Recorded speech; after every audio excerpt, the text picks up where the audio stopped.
Hey guys, how you doing?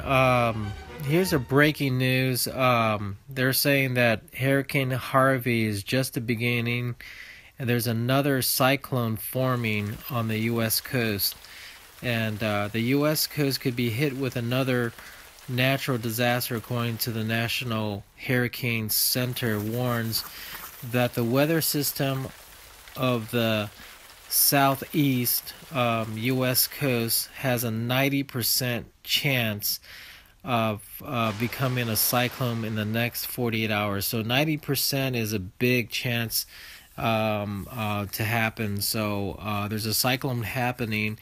Looks like, according to this, they're saying that there's a tropical watch has been issued from the north and the south Carolina area, as well as Santee River and around that area. So keep you posted on that. So it looks like another weather system's popping up down there. So as you know, that Houston had that major flood, and there's been some rescues on that. So I'll keep you posted on that, let you know, and keep safe. Thank you for watching. Please subscribe to us on YouTube.